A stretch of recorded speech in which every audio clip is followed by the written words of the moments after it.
So, Miss Telliot, you are seriously asking the court to believe that on the 14th of November last year, the very night, I would remind the court, on which the crime that my client is accused of committing took place, you just happened to be walking in the park. That is correct. That is what? Correct. Oh, it is correct, is it? I see.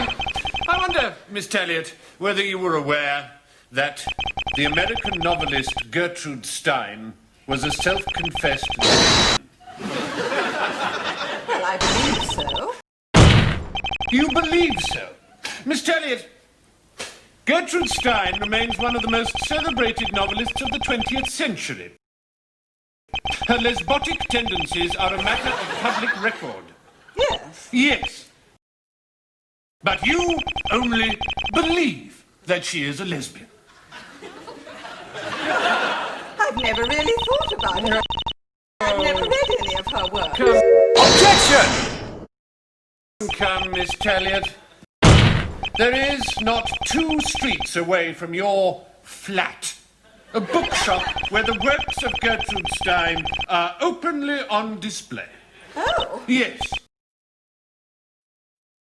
Oh. And you are asking this jury to believe that on the numerous occasions upon which you must, during the course of your duties as a woman, have passed this shop, while shopping, for example, you have never entered its premises and bought a single volume by this openly lesbicious writer. Mr. Foley, I'm afraid I really fail to see where this line of questioning is leading us. Well, with your lordship's permission, I am trying to establish that this witness has been guilty of weaving a transparent tissue of farragos, a catalogue of litanies, and that far from being the respectable president of a children's charity and ambassador's daughter that my learned friend the counsel for the prosecution would have us believe, she is, in fact, an active, promiscuous, and voracious lesbite.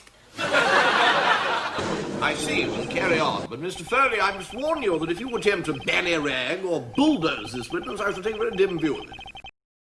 Your lordship is most pretty. Very well, then you may proceed. Are you aware, Miss Telliot? It's Mrs., actually. Oh, I do beg your pardon. Oh, well, if you wish to make such a meal of it, I, for one, shall certainly not stand in your way, Mrs. Telliot, if that is how you prefer to be known. Well, it's how my husband prefers me to be known. Ah, yes, your husband. Your husband, the well-known bishop. Yes? Yes, a bishop in the religion, the Church of England, I believe it calls itself, which owns land, much land. Land on which houses have been built. Houses in which it is statistically probable that private acts of lesboid love have been committed. Mr. Foley, I feel that once again I must rein you in. I myself am a member of this self-same church. Are we to imply from the tenor of your thrusts that I am a lesbian? No, your lordship misunderstands me. Well, I hope so. I hope the day is very far distant on which I could ever be accused of making love to a woman. I absolutely adore your lordship. Attraction to women, however repellent as it may be to persons of sensibility, is not in itself a crime.